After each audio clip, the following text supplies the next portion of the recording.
They hate me. Because you can't guilt me, you can't shame me. I'm shameless. I'm guiltless. Absolutely. They go, you're racist, you're anti-Semitic, you're a Holocaust denier. Yeah. You said Hitler's cool. Yeah, he is cool. Fuck you. Jews are running society. Women need to shut the fuck up. Blacks need to be imprisoned for the most part. Fuentes was actually gay, and there's some images to support that. BGOT, you said faggot. Is that there's no accountability for the black people.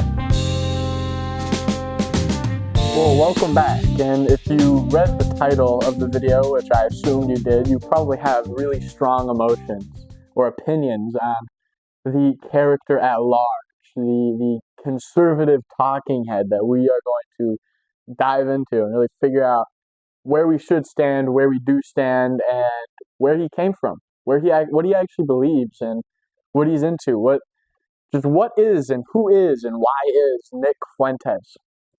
But before we get into any of that, I want to kind of talk about an even bigger problem, a crazier problem going on, and that is that I'm not wearing my white dotted shirt.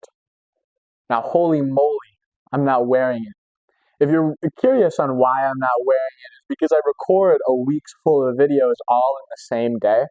So I just keep the same shirt on.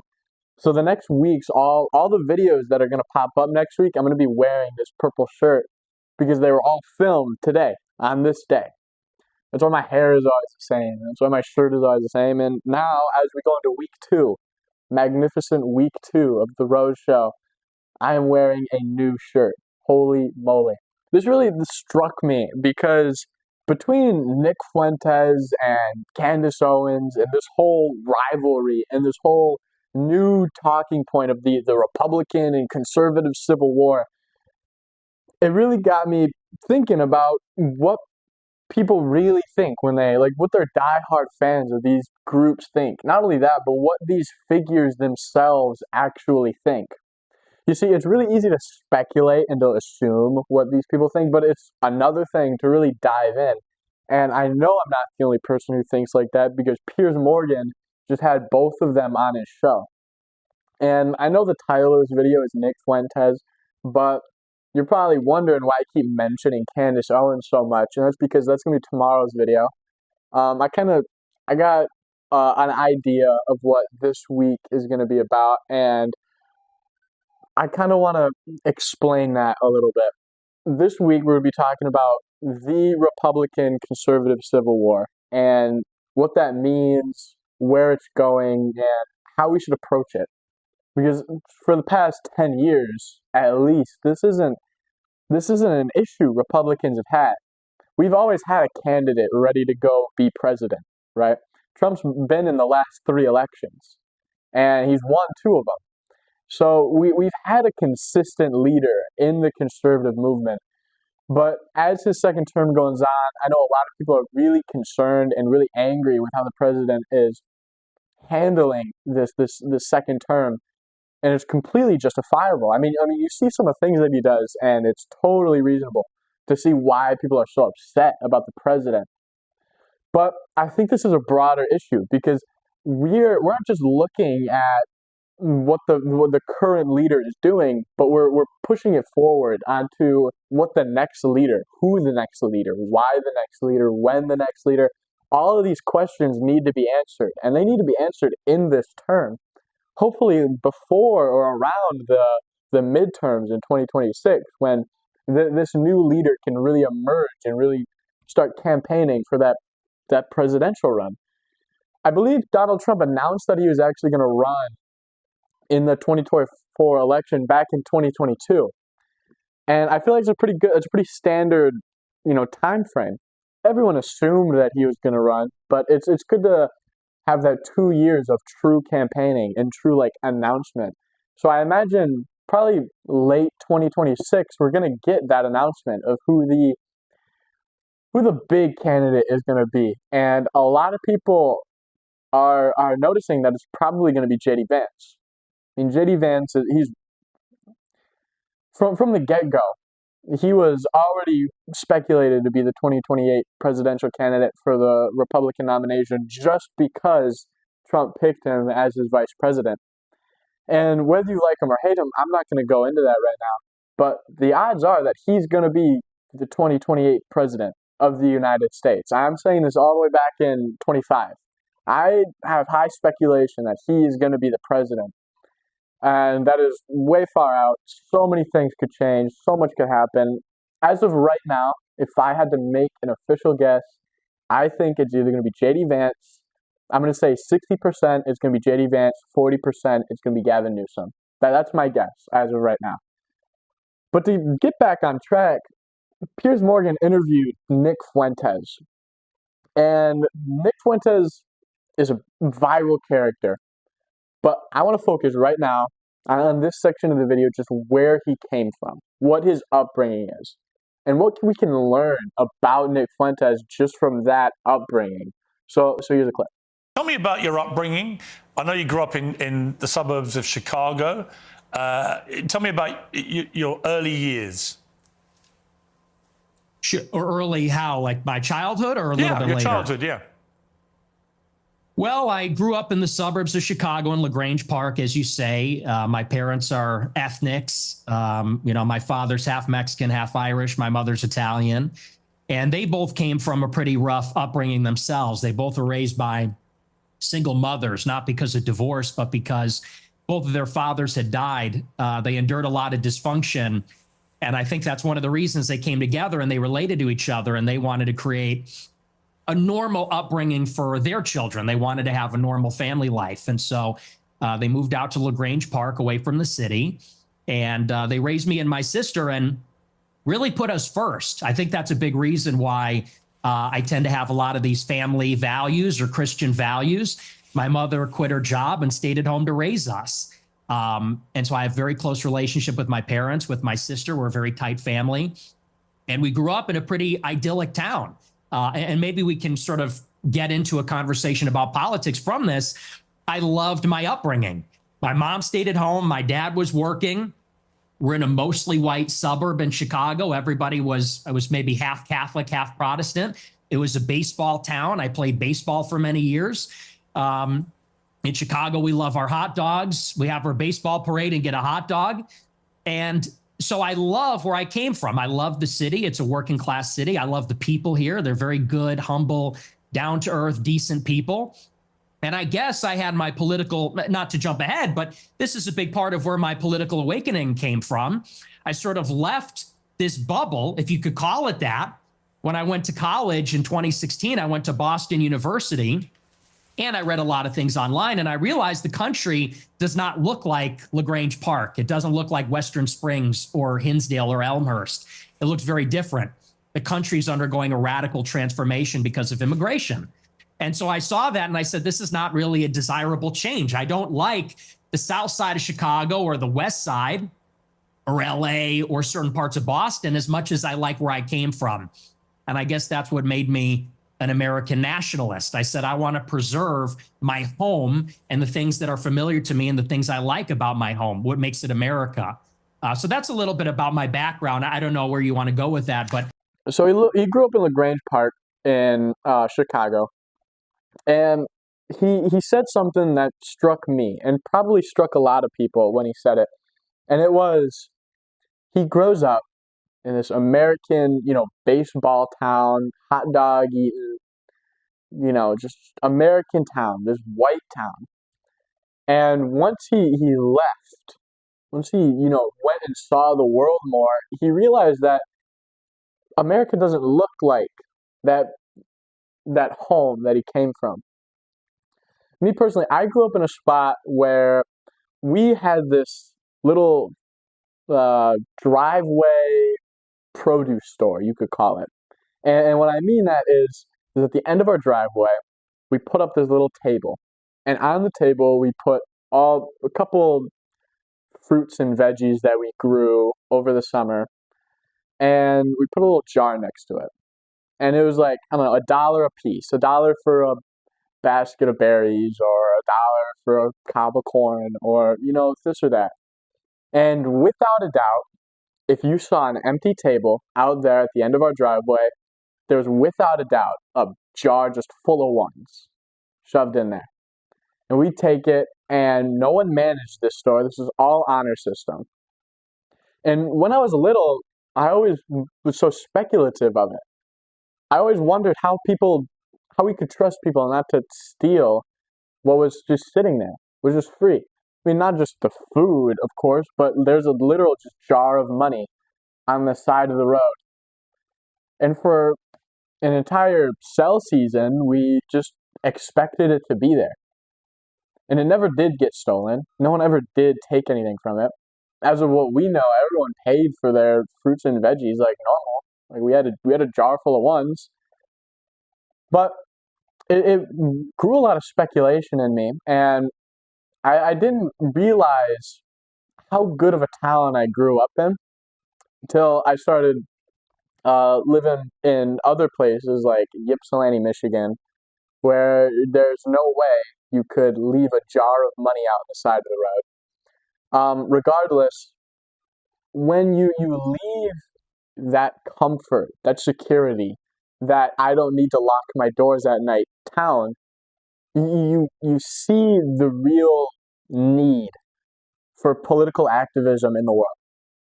I grew up in a town, or I'm growing up in a town where not a lot of people really care about politics all that much. A lot of people will dismiss politics, and they don't watch the news because it makes them sad, and they don't want to hear about what's going on in the world because it concerns them, or it doesn't concern them, frankly. Whoever the president is doesn't affect them because they live so rural, or we live so rural. And it's really hard to get to these people, to explain to these people that most people don't live like we do. I mean, like this town is a really gifted place. This town, I have more than more respect for it, and honor, and pride in where I've grown up in. And seeing the rest of America and seeing how much struggle there is, it really highlights the need for change and the need for activism. And you can see that just plain as day in Nick Fuentes' story. I mean, like the correlation I have between his story and the way I grew up and the way that activism has been working in my life, I can see it. I know exactly where he comes from. I can understand it. And I imagine a lot of people watching this can also understand it and can also feel that need for activism in America. But with that, we got where he came from. And we understand kind of who Nick Fuentes is now. Now we needed to decipher what kind of policies he has. And I wanted to pick this policy of his because I as much as I disagree with Nick Fuentes, I really agree with this. And I feel sincerely what he's talking about in this part of the speech. So I'm going to let this clip play off. In Italy, one from Mexico. They came from Europe. They came from a society where there's a common ancestry, there's a common religion, common civilization. The people that have come in since 65, since Hart-Celler, they're coming from China, India, the Northern Triangle, Mexico, Venezuela. And so first, they're just different people. Secondly, it's a quantitative difference. There's way more, and it's an unceasing, always increasing wave. For the first 3 or 4 waves of immigration, you would have a major influx of immigrants and then it would stop. And then you'd have another wave and then it would stop. This one, it just keeps going up for 35 years and it's too many. So that's really where I would draw the distinction between maybe where I originate from. I would even just simply call that immigration. What this is an invasion. So if you don't know about what happened in 1965, there was this Immigration Act that basically ensured that people who were immigrating to America that weren't of European descent had a much easier time getting into America. Before, it was really hard for third worldists to get into the country, and Europeans just had it fine coming in. Because if you're from Europe, you're really easy to assimilate into American culture. It's a lot harder to take, and I don't mean to be racist, but it's way harder to take a Muslim and immigrate them into American Christian country culture. And I'm not saying that it can't be done. I'm not saying it shouldn't be done. I think Muslims, broadly speaking, at a majority and over 50%, are actually good Americans. I feel like they can be acclimated to American culture. The point is, though, is that while this percent, let's say for the sake of argument, to play devil's advocate, let's say 90% of Muslims can assimilate into American culture and 10% kind of just bring their culture with them. I would say for Europeans, that number is drastically higher. Maybe 98% of Europeans can assimilate into American culture, while 2% kind of just bring their culture here, a culture of which America is already assimilated with. I mean, American and European culture is pretty similar. History-wise, it's not, but the Christian roots are both present. So it's much different. And I think that the disgruntlement with the 1965 Immigration Act, I don't think it was bad in 1965. I do think that it has gone on for too long. I think that immigration is an on and off valve. And while you can't change the pressure of this valve, you can change whether it's on or off. And just leaving this faucet on consistently is too much. It doesn't work. You can't acclimate to this open faucet of immigration. So you kind of have to close it and open it and close it repeatedly to continue an equilibrium in America. With that being said, I want to talk about his more arguable, his more controversial comments on race in general. And before I say any of this, I want to say that I don't believe that anything I'm about to say is a race issue. I feel like it is a culture issue in America. I feel like we've divided ourselves as a community, as a culture so much. And we've raised people in different cultures to believe certain things so much that we get numbers like I'm about to read off. For example, white women have about 1.75 children.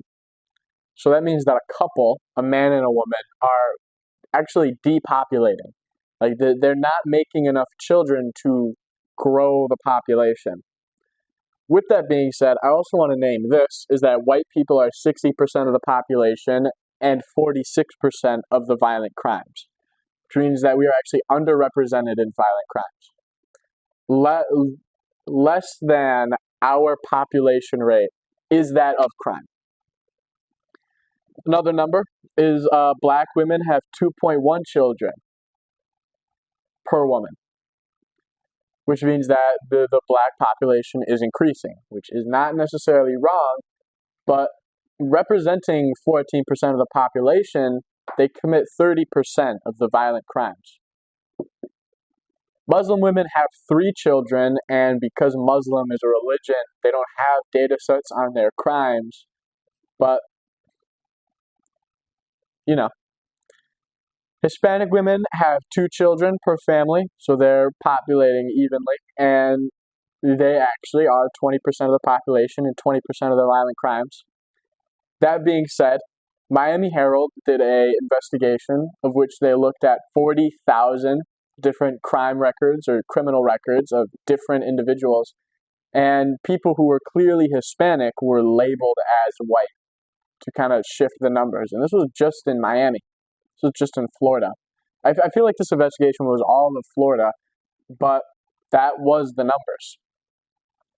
So, assuming that Hispanics did or do commit crimes relative to their population, I don't see a problem with that side of the immigration argument. You know, we shouldn't cut immigration from South America and in Middle America. But I would like to see the true crime statistics.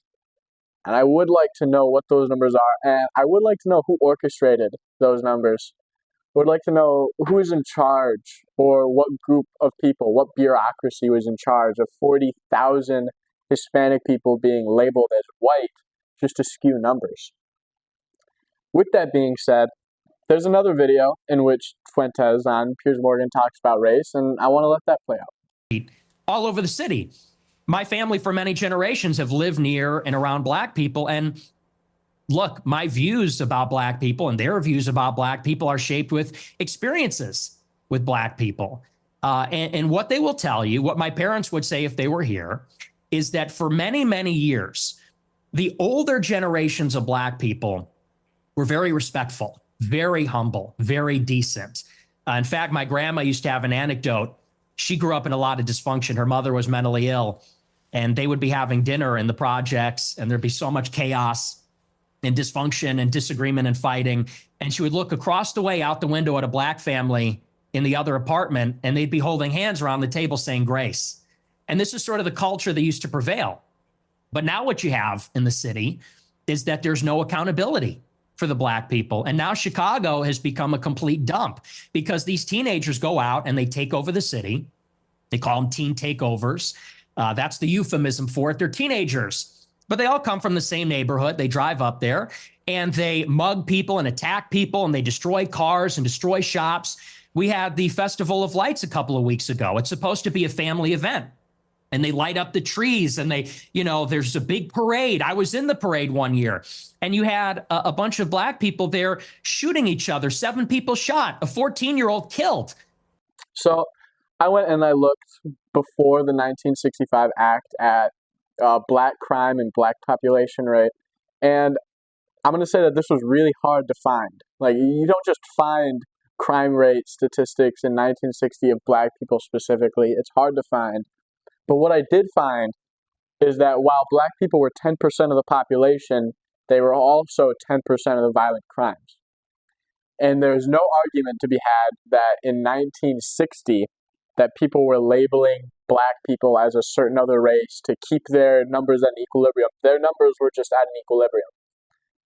And the argument that I would like to propose is that that 10% of Black people was acclimated, was induced into American culture. They were they were true Americans. The 10% Black people, they were all true Americans.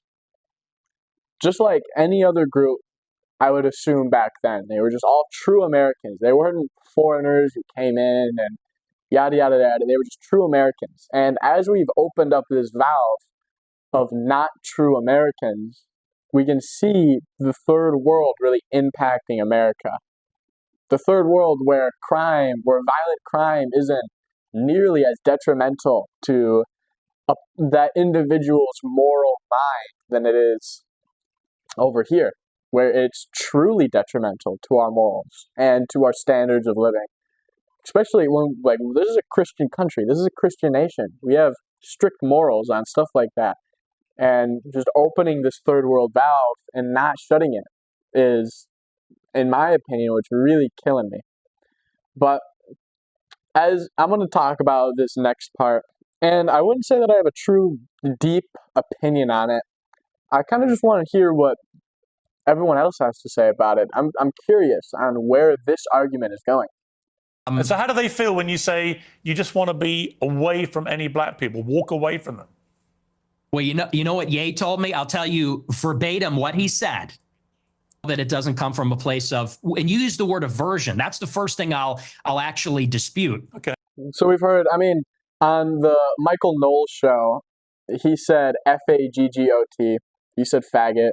On, I believe it was NBC or MS Now, I think, something like that. They said faggot. And then Trump just goes and calls Tim Walz a retard.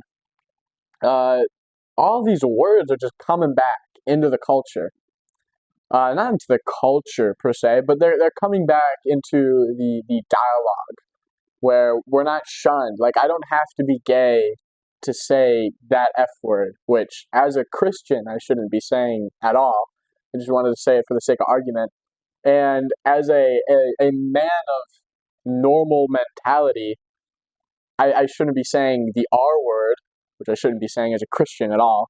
But using a person's genome or a person's sexuality to decipher what kind of language they can have, I feel like it's leaving the culture. I'm saying all this because the cut that you saw in that video, Nick Fuentes gave like a little parable from Ye, in which Ye goes up to Nick and he says, "I hear you say the N word," and Nick is like, "Yeah, I say the N word," and then Ye goes and says, "Well, when N words are being N words," and then Ye or Nick just kind of agrees, I guess, and it was cut out of the line because obviously you don't want that going on your show. But Piers didn't pressure him on it. Piers didn't go at him for saying the N word. He just kind of asked what he meant. What did it mean? N words are being N words. What does that mean? Especially coming from Nick Fuentes, who has pretty racist sentiments towards people of color. But I don't know where this debate is going, actually, and I don't really care. I don't think anyone, black, white, Hispanic, Asian, I don't think anyone should be saying the N word or any curse word for that matter. It's just not Christian. It's just not moral. But in general, do white people have the same authority to say the N word as black people? And then pushing that even further, is the FAG word, is that back? Where's that going? I don't know. It was a big talking point, probably, 2020? Everyone was talking about that argument, and it kind of died. And I think it died because white people specifically, would make this argument that they can't say the N-word and black people could, and then black people would be like, well, then say it. Be like, why don't you just say it? And then when the white people either would say it and then they get canceled or beat up or whatever, and then they wouldn't say it and they lose the argument. So it was a weird tie. It was a weird, it was a good gotcha. It was a really good gotcha against that white Republican mind. And as much as I understood where the white Republicans were to go at it, I don't think they were right. I don't think anyone should be saying this word. I don't think anyone should be cursing or saying these words at all. I don't think it's good for our dialogue. I don't think it's good for our culture. I don't think it's good for debate. Like, there's so much going, especially in 2020, there's so much going on politically, and we're talking about the N-word, white people can't say it. I think it's ridiculous. But that's just my take on it. I'm curious on what everyone else thinks. With that, I want to build on this character. So we've got a Nick Fuentes who hates immigration, which is totally valid. I mean, so valid. He hates immigration. He hates black people. Doesn't hate them, but he disproportionately hates them or dislikes them. He doesn't hate anyone. He claims to be a Christian. And I believe him when he says he's a Christian, so he doesn't hate anyone. I'm sorry for saying that. He disproportionately doesn't like black people. What does he think about women? And we're going to get into what he thinks about women and more about race. We talked about Jews all the time.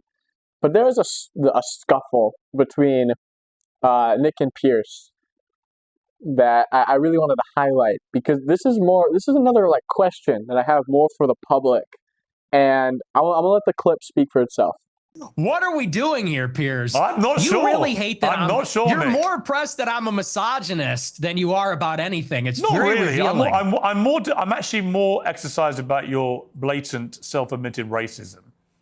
What is worse? Is misogyny worse than racism?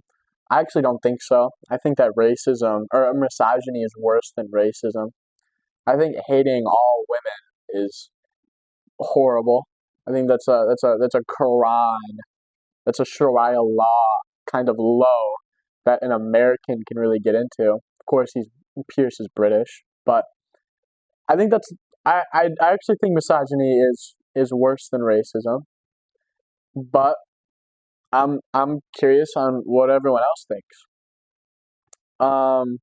Another thing that's good to ask is calling out the statistics that I did in the immigration portion of this video that I just skimmed over.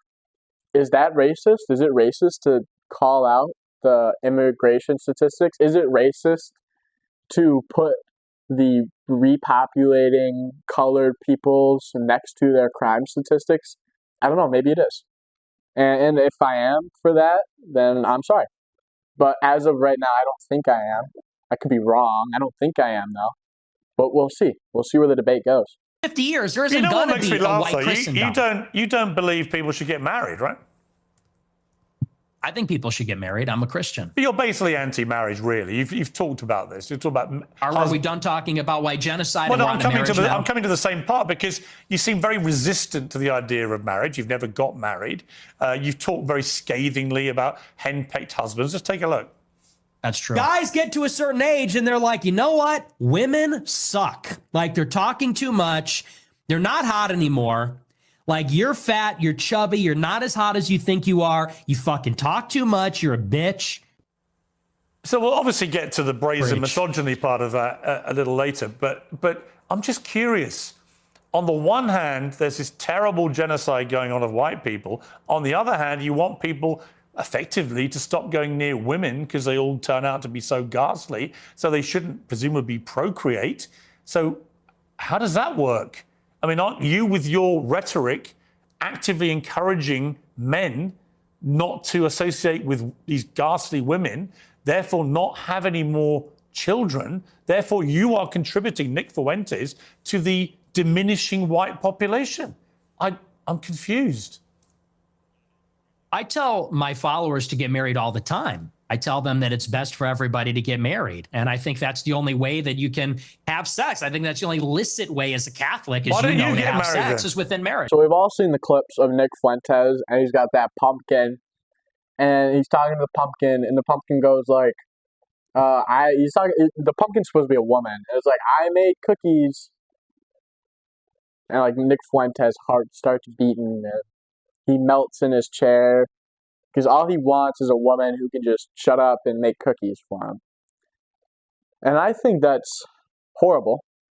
And I'm going to explain why I think that's horrible. But I really want to let it set in.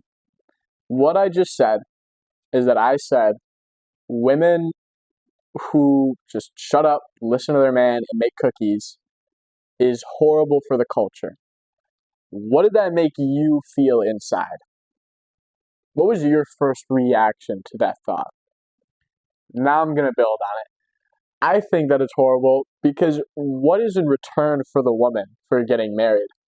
If a woman is supposed to come into a marriage, give up her last name, give up all her career goals, give up all of her opinions, and just dedicate her life to raising kids and making cookies and being quiet and being what Nick Fuentes describes as like a sex doll, where the only like aspiration or the only like positive thing for a man to get married is to go have sex. What isn't it for the woman? Like, why would the woman want to go through that? Why would the woman want anything to do with any of that? See, I'm totally on the side of Nick Fuentes when he says that he wants traditional women. And I think we just disagree on what a traditional woman is. When he thinks of a traditional woman, it's like he's like thinking of like a hot Roomba that just kind of like scurries around and makes cookies and changes diapers, cleans the floors, and, you know, he has sex with it. But that's not at all what any of us should be thinking of a traditional woman as.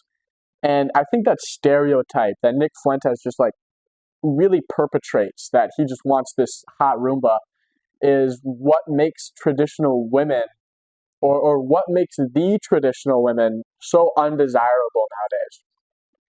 I once watched a clip and it was just some like random Instagram reel, and it was captioned like, what amount of propaganda does a society have to give off to convince us that this is bad? And it was just like little clips of a traditional woman having fun with her family and raising kids and whatnot.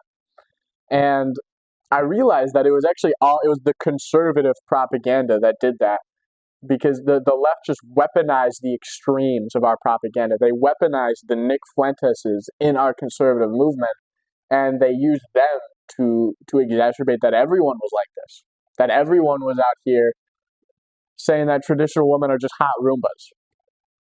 And I think when I think of a traditional woman, when I think of like a woman I want to marry, that there's a couple things I think of. One, is someone who shares my desires, shares my religious, political, my career desires, right?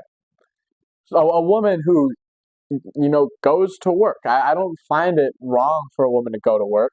I think it's good when women don't have to. I think that's great. But we don't live in that kind of society anymore, and we shouldn't pretend like we do. So a woman, she can go to work, she can have a career, and when we come home, why can't the man and the woman do dishes together? Can't that be a bonding experience? Instead of just like one person does the dishes and the other relaxes and lounges after a hard day at work, why can't they have that bonding experience together? If the man is supposed to be the provider of the household, I feel like it's the man's job to do as much for his family and his wife as possible. The man should do as much as he possibly can for his wife and children. So that statement alone, I think even the Nick Fuenteses can agree on that. If we are to go off of that logic, the man should bring in the bread. He should bring in the bread. He should come home. He should do the dishes. He should clean the house. He should do the laundry. He should do everything in his power to make sure that the woman can just raise the kids, can lounge, can be with her kids, can do whatever she wants. So that as much as he can, as much as he can provide for this woman, he should. As much as he can raise his own kids, because I don't think any man wants their kids to be raised 100% by the woman, because then the kid's never going to pick up the man's morals. So the man's got to go. He's got to raise his kids too. He's got to go. He's got to work. He's got to do chores. He's got to do everything in his power to make sure that the woman doesn't have to do anything and the kids don't have to do anything. When I mean nothing, I don't mean nothing. I feel like sending your kids a chore list is great. It's really easy to just raise kids that don't do anything all day and then expect them to be great members of society. I feel like that's a big problem that we have right now. But as much as the man can, he should be working. He should be trying his best to make sure his family is 100% happy. And with that, when I think of a traditional woman, I don't think of a hot Roomba. I think of a woman who works, who might have a job, who might do a lot of the chores, who might do this or that, but ultimately shares my moral values and ultimately accepts when I provide as much as I can. A woman who doesn't cringe when I open the door for her. Let her get in the truck and shut the door for her. A woman who doesn't scoff when I pull the chair out so then she can sit and we can have dinner. And a woman who doesn't feel oppressed when the man makes more money than her and the man provides more financially for the family than her.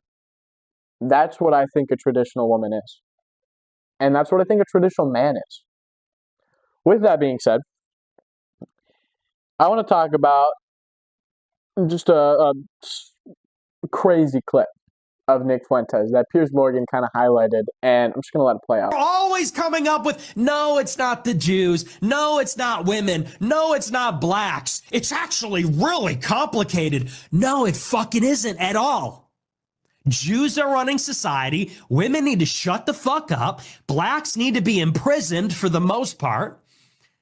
And we would live in paradise. It's that simple. Okay. Would you like to clarify what you meant there? That's all true. That's 100% true. Everything I said in that clip is true. Well, the first thing I noticed was that he said most black people. And I can't disagree with that more. Most insinuating over 50%. In the interview, he did admit that he only meant like 5%, I think. But most does totally imply 50%. And there's no group in America who 50% of their population commits violent crimes or any crimes, which that's ridiculous to assume. But then he goes and he says that Jews are running society. And then he says that women need to shut up, which I already said. I don't believe that that's a traditional woman. I don't think anyone should think that that is a traditional woman. One shuts up and listens to the man. To build on that, though, I do think that while the man provides as much as he can, one of the things that he gets in return is that he is the ultimate decision maker. From decisions as big as what state should we retire in to decisions as small as what's for dinner, I think all decisions rest on the man. I think the man is the ultimate decision maker. But to have a reward like that, you need to provide much. And to have that kind, and like, let's not have an ego about ourselves. I mean, men are not smart. You know, we aren't that smart. We shouldn't have an ego, an inflated ego about how intelligent we are. So it's great to have a woman, a lady, a wife who gives us insight on what the decision should be, gives us a thinking path of what we should go down. But ultimately, the decision is the man's, I feel, is what a traditional family looks like. Job. That's the part that's totally insane. And a lot of people, they can't even make up their minds. I think it's actually done a disservice. If your goal, and I'm not saying you as Piers Morgan, but if your goal, if you're an advocate for awareness about this, if your goal is to convince everybody that this is the way the Holocaust happened, I think the last thing you'd want to do is say that everyone that disagrees is in jail and is banned and you're not allowed to say it. So there's really been no open debate about the subject since the scholarship started to be produced about 60 years ago. I mean, you can't really make an argument that Fuentes didn't make a good point. There's so many countries in the world where you can't even talk about the Holocaust in a questionnaire-esque way. You can't even question the official narrative. You can't question the minor detail. You can't question it at all. I mean, there's videos there's countries where you can't even watch videos on it, and it makes you think, like, why do they want to keep this so locked up? If the evidence is so overwhelming, they should just be able to show it, and it shouldn't be a debate. Then Piers goes on, and he gives a good point in a bad way. He says that there just shouldn't be a debate, and that's always wrong. For everything, there should always be a debate, because you cannot be 100% right or 100% convincing about any topic. There will always be people who disagree with you, and therefore, there should always be a debate. What he was trying to say, or what I think he was trying to say, is that there's such overwhelming evidence that you can't just look at all the evidence and, as a large public figure, really deny that it's there, which I totally agree. I mean, there isn't really denying that 6 million Jews died in the Holocaust. And in the interview, Nick Fuentes described himself as a maximalist, saying that there were probably more than 6 million Jews who died in the Holocaust. He even described it as saying maybe 100 times more. Whether or not he actually believes that, I don't know. But I do know that should kind of deflate the Holocaust denial argument. As much of a good point that Nick Fuentes made about the discussion that can be had about the Holocaust, I don't think that that inflates him to be a Holocaust denier. He's just bringing up a good point. You can't talk about the Holocaust in many of these countries, and that's a good point. And he already described himself as a maximalist, as someone who believes that there were more than 6 million Jews who died.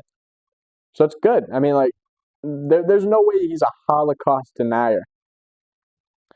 With that being said, there's a crazy clip between him and Piers that is coming up next, and it kind of attacks this argument I'm making. Someone tried to cancel him. Well, Stalin and Hitler arrested my mum and my dad when they were 10 years old, so perhaps he might like to reconsider his joke.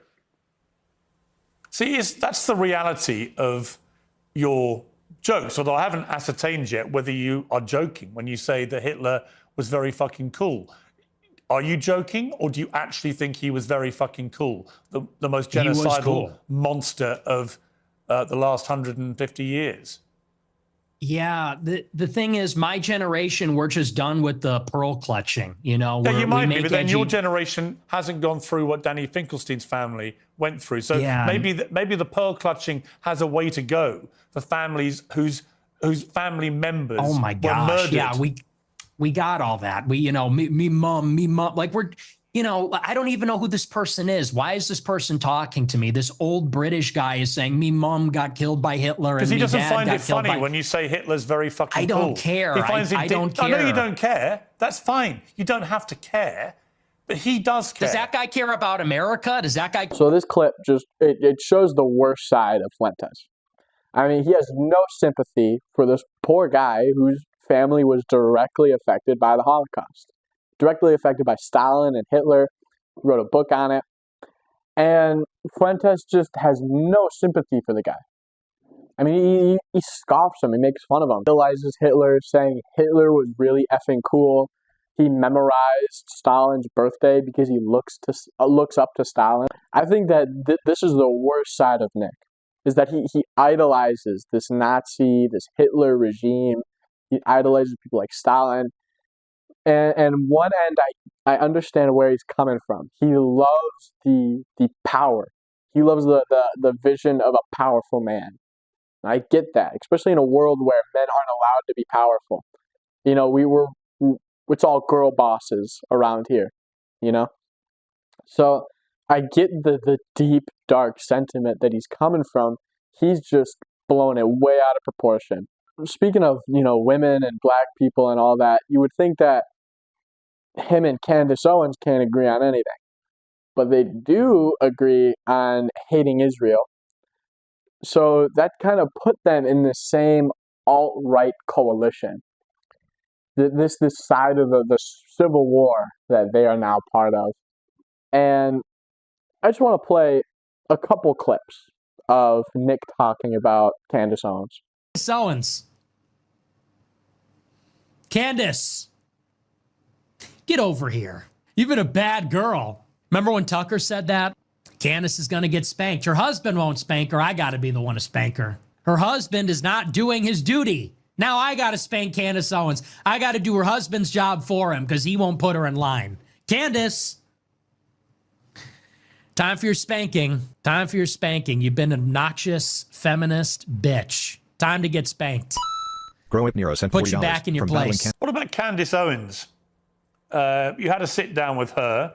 She called you out on a few of your more incendiary comments. You've been attacking her quite virulently recently. What's going on there? Well, you know, it's me and her. We're so complicated. We're on and off. It's very passionate on both sides. You're not my wife. I'm not your husband, tragically. You can't tell me what to do. He's super hypersexual when talking about Candace Owens. I mean, there's clips of him with like Brett Cooper talking about the same kind of super sexual, really weird, really immature kind of verbiage.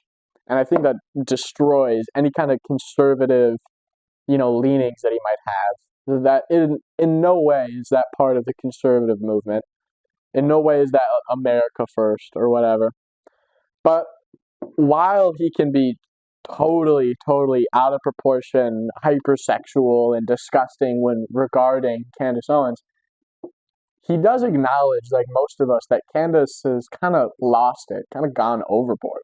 Sides, you know, I think there's this intense desire to be friends, but a frustration where we disagree with each other. There's a rivalry. But I thought we were going to have a friendly conversation, and then she kind of did the same thing.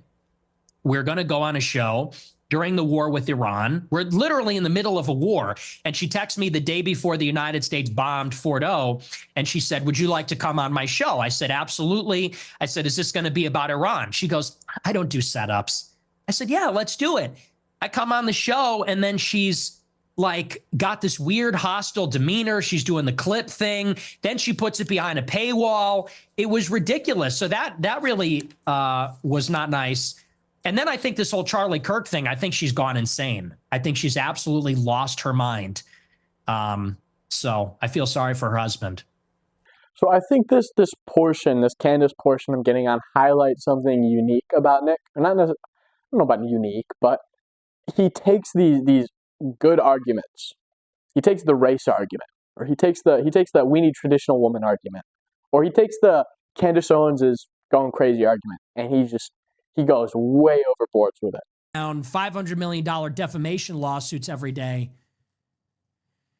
George Farmer, control your bitch. George Farmer, and listen, I like the guy. I met him. I know he doesn't approve of how I talk about his wife. He probably, I deserve a slap or a punch from him, honestly. A married woman is going out and attacking other men like this, mouthing off to other men. If I were Tim Pool, I would say, hey, George, can I beat the fuck out of your wife, or are you going to do it? He turns traditional women into hot Roomba, and he turns immigration into I hate all minorities, and he takes misogyny, or he takes the Candace Owens going overboard argument, and he turns it into I want to do things with that woman. And this is just a really unique feature, I guess. Probably is unique to him, the way he uses it. But it shows the kind of audience he's getting. Because with this extreme language, he's just building up an extreme audience. An audience that wants, or an audience that isn't necessarily extreme or agrees with everything he says, but an audience that wants extreme change. Extreme change that he advocates for, that he's trying to build into public life. While being an incel, it turns out that Nick Fuentes doesn't actually have a good history with women. Who would have guessed? A woman named Marla Rose, who is an activist and was really infuriated by the infamous "Your Body, My Choice" tweet, showed up to his house, to Nick's house, started recording everything, the outside, the property, the fence, and she goes up to the front door and starts knocking, and then Nick Fuentes jumps out from the front door, pepper sprays her, shoves her to the ground, and takes her phone, the reportedly damaged phone. And this is all on video, so here's that great video.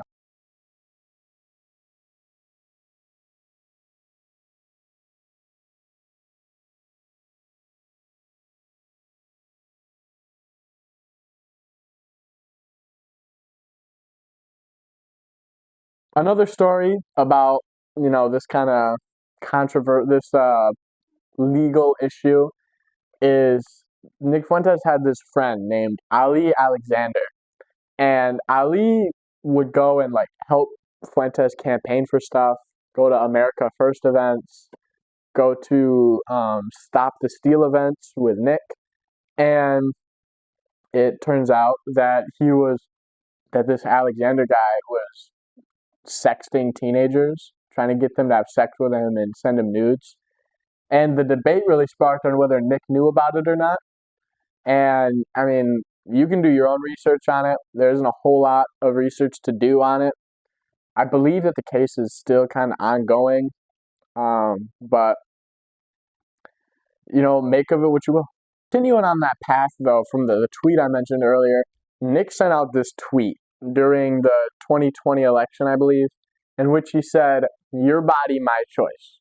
And this sparked so much outrage.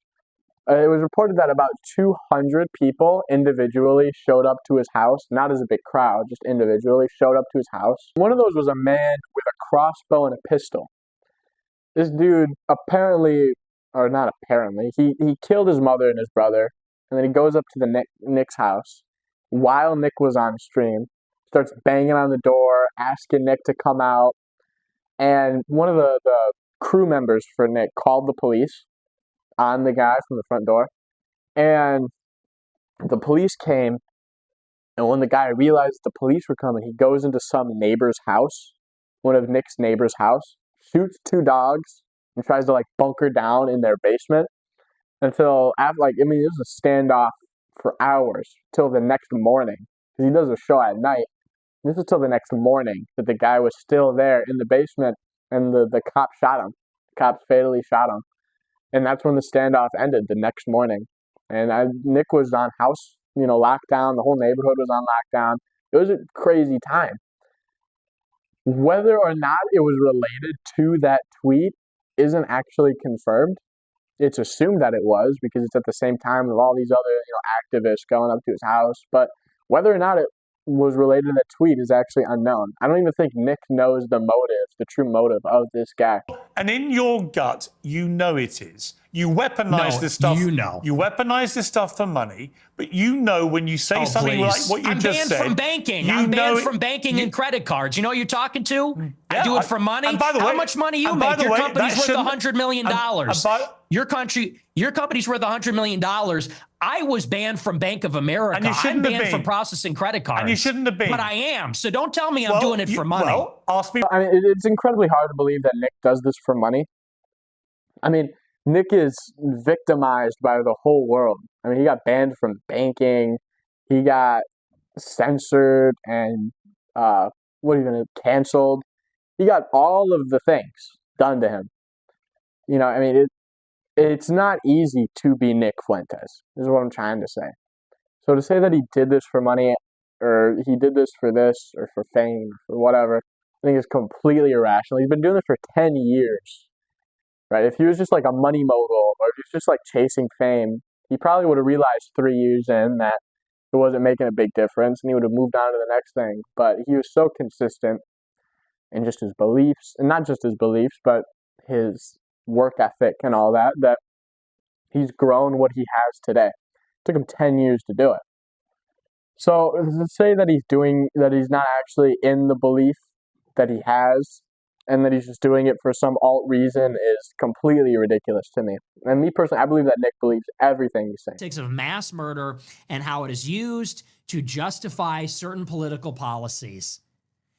Nobody loves this stuff more than organized Jewry. Nobody loved October 7th more than Israel. So he makes this crazy argument that Jews will use tragic situations for their own benefit. I mean, he was talking about the Bondi Beach situation, and he was saying that the Jews orchestrated it and that the Jews were profiting off of it.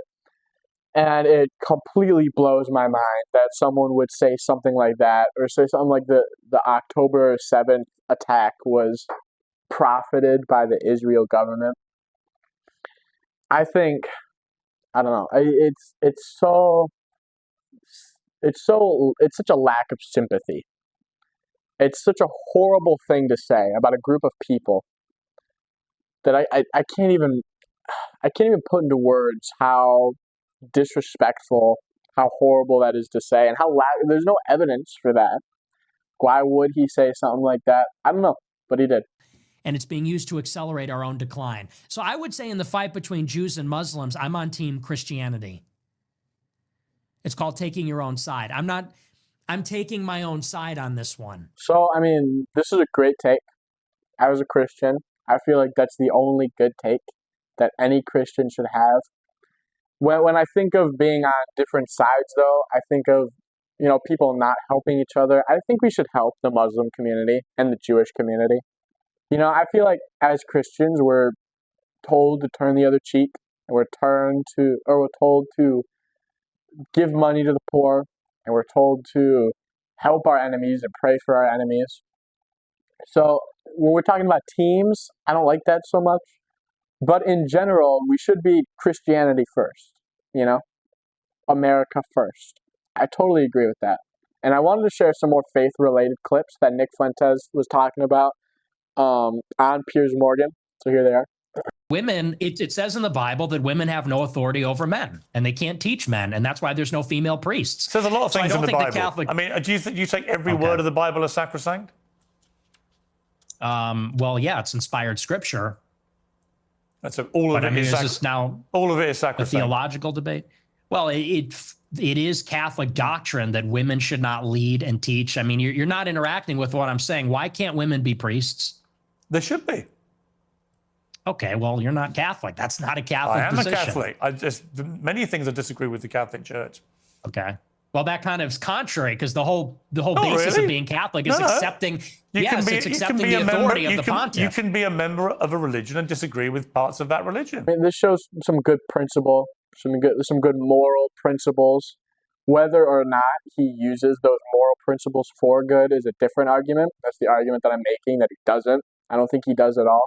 But at least he has a moral, like, concrete standard. I get maybe, I don't even know. There's a good argument against that. I'm not going to get into it. As a Catholic, you're probably aware the Jerusalem Post has recently called on the Pope to openly condemn you. Would it matter to you if the Pope did? He's an American Pope, obviously. It would be very disheartening, yes. Why? Because he's our spiritual leader. He's the head of the church. He's the vicar of Christ. So if he condemned me, that would be very disheartening. And it would depend upon what he would say exactly. But yeah, I wouldn't like that. I wouldn't like that at all. I mean, if the Pope did openly condemn him, I feel like that'd be totally reasonable. I mean, this is a guy who doesn't live by his faith. I mean, he curses, he condemns people, he hates people, doesn't turn the other cheek. I doubt he prays for his enemies. I mean, if the Pope did condemn him, I wouldn't be surprised. I don't think Nick would either. And I think that should go as a reminder to Nick, or an awakening, a conviction that Nick needs to really, like, live that Christian faith. Not only him, but all of us need to live that Christian faith, especially activists. We need to live what we say we believe in, at a not just a moral standard, not as I'm going to go and talk about it, but actually I'm going to go out and do it. I mean, this is what I believe in. I believe in Scripture, so I'm going to go and I'm going to do what Scripture tells me to do. And I don't believe that Nick does that. And I'm just trying to be honest about it. I don't think he does at all. So I'm going to kind of go way off course a little bit. There's a conspiracy theory that Nick Fuentes was actually gay, and there's some images to support that. He looks to be on this date with some furry. This is just open speculation. I don't think Nick Fuentes is gay. I don't think that he was in some romantic relationship with this guy. But that's another talking point that people bring up. I feel it was Dean Withers who I first saw this from. And of course, Dean Withers would bring this up, but whatever. He was probably just, like, hitting his vape too hard or something. The last talking point I want to talk about, though, is a pretty open for interpretation one. It's a pretty whatever you think is whatever we should go with, because I have mixed feelings about this.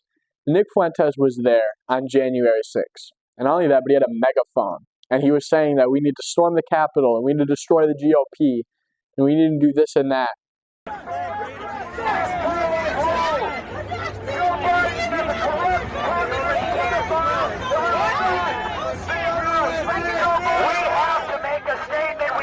Polite anymore. We've been polite for too long. Yeah. Yeah.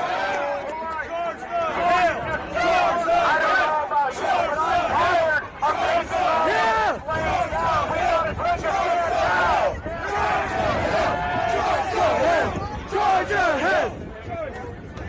These people kill babies. We are going to storm the Capitol right now. Come with me. We're going to take this party over there.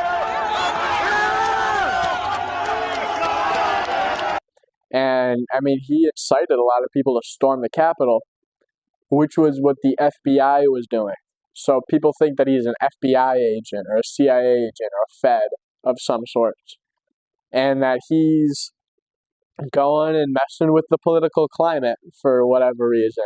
And if not that, then he's an anarchist who's covering up as a conservative, so then eventually he can take down the government. And he thought that that was his time. He thought that that was the moment in which the people rise up and destroy the government, and it wasn't. Now he's trying to backpedal. I don't know, but there's a video to back this up. So, last clip. This isn't a point I want to make. This is just reiterating what I said earlier. He's been very consistent over the years. His beliefs are firm, and I genuinely believe that he believes what he has to say.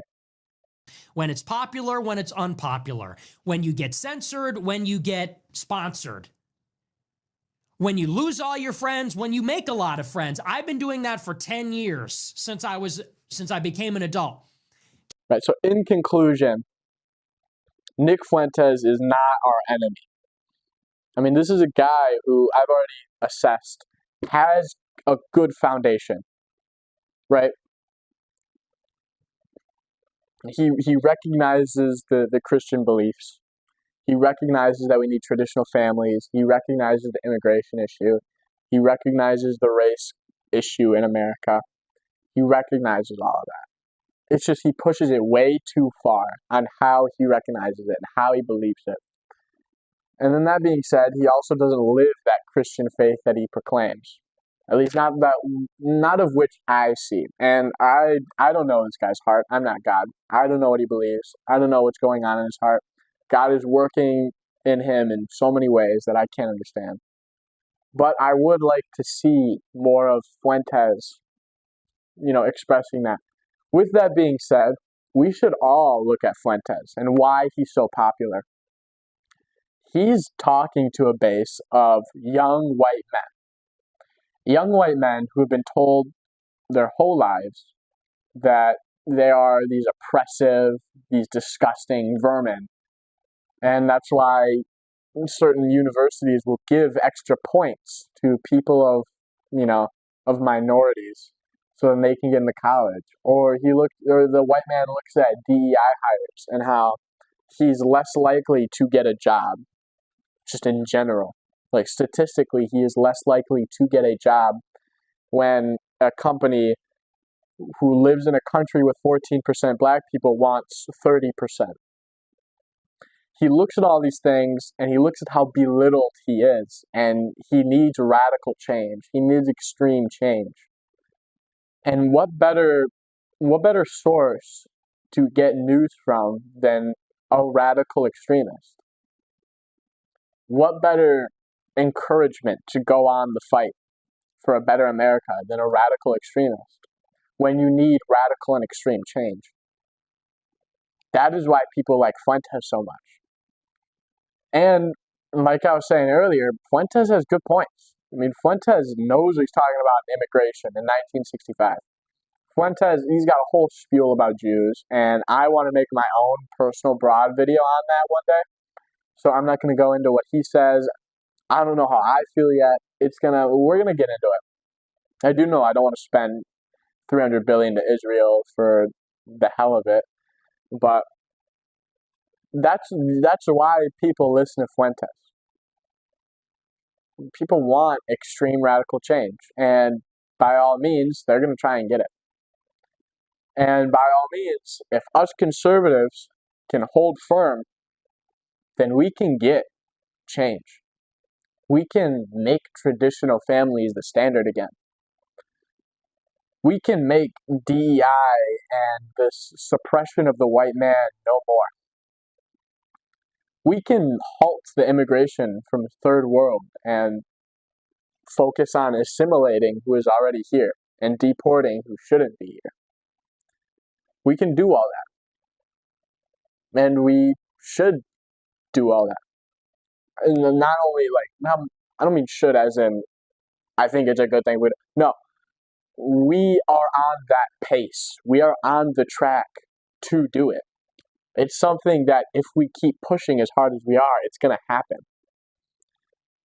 But when we start dividing ourselves over Nick Fuentes is a racist, misogynist, shut up. We need some unity in the party. When Ben Shapiro goes and says we need to condemn those who repudiate these horrible, shut up. We need some unity in the party. That is the only way that we're going to get what we need as conservatives. That's the only way we're going to win. So with that, have a good day. God bless.